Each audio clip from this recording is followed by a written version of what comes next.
மல்லிகை மலர், ரோஜா மலர், ஏன் தாமரை மலர் என்று கூட கேள்விப்பட்டுள்ளோம்.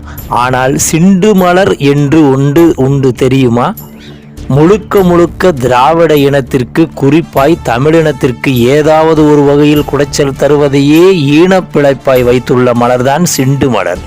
கொங்கு நாடு என்று ஒன்று உருவாகப் போவதாக ஊறுகாய் ஆசை காட்டி குடிமகன்கள் நாக்கில் எச்சில் ஊற வைப்பது, இன்னும் குறிப்பாய் தனது இன வேலையான பிரித்தாளும் சூழ்ச்சியை கையாளுவது என நாளொரு மேனியும் பொழுதொரு வண்ணமுமாய் இல்லாதது பொல்லாததை இட்டுக்கட்டி எழுதுவது இனமலரின் சிண்டு வேலை.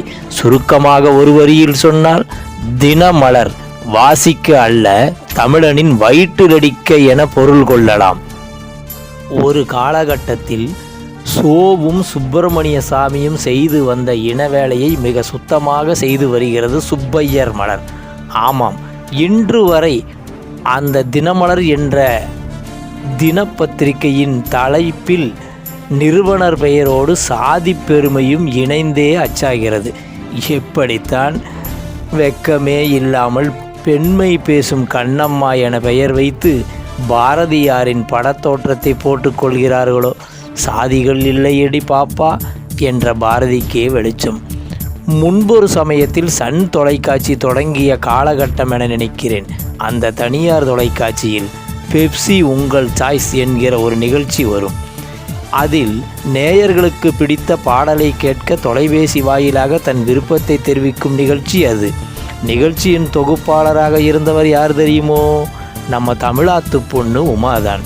உமான்னு சொல்கிறச்சே எல்லாருக்கும் பெப்சி உங்கள் சாய்ஸ் ப்ரோக்ராம் மைண்டில் ஓடுமோ இல்லையோ? ஓடும். 50 தாண்டிய அத்தனை பேருக்கும் மைண்டில் ஓடும். அவளின் பிளானே அதுதானே. ஆயிரக்கணக்கான தொலைபேசிகள் வந்தாலும் செலக்டிவாய் ஒரு 10 பேரின் அழைப்பை மட்டும் எடுத்து பெப்சி உமா பேசுவார். இரவு 8 மணி வாக்கில்தான் அந்த நிகழ்ச்சி.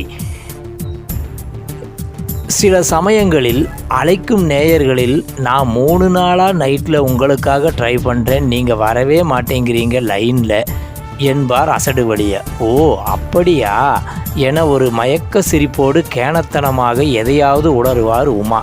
எதிர்முனையில் அதையும் கேட்டு பித்து பிடித்தவனாய் அந்த நேயர் பெப்சி உமாவோடு பேசியதே தனது பிறவி பையன் என நினைப்பது அவரின் அளவாய் பேச்சில் சமாளிப்பு தெரியும். ஆக இது ஒரு நீங்கள் கேட்ட பாடல் நிகழ்ச்சி, அவ்வளவுதான். ஆனால் உமாவுக்காக காத்திருந்து தனது அத்தனை பணிகளையும் விட்டுவிட்டு ஈ என பல்லை இழித்து பேசும் அளவுக்கு அதில் என்ன உள்ளது என்று தெரியவில்லை.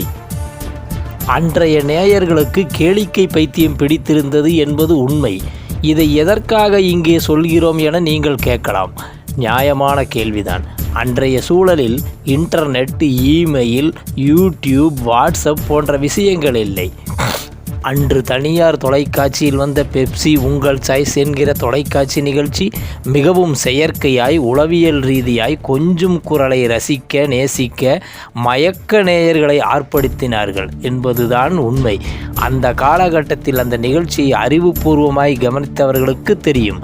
அதுபோலத்தான் கொங்கு நாடு மயக்கமும், கொங்கு நாடு முழக்கமும், கொங்கு நாடு குழப்பமும். புத்தியுள்ள தமிழன் ஒவ்வொருவனும் கொங்கு நாடு என்கின்ற கோமாளித்தனத்தை புறக்கணித்தே ஆக வேண்டும். இறுதியாக ஒன்று, இதை வேறு மாதிரியாக புரிந்து கொள்ள வேண்டுமா? தினசரி பேப்பர் வடிவத்தில் உள்ள சீமான் என கூட வைத்துக் கொள்ளலாம். உண்மையாகவே திராவிட உணர்வும் தமிழின உணர்வும் உள்ளவர்கள் சிண்டு மலரான தினமலரை புறக்கணிப்பது நல்லது என்பதே எமது கருத்து.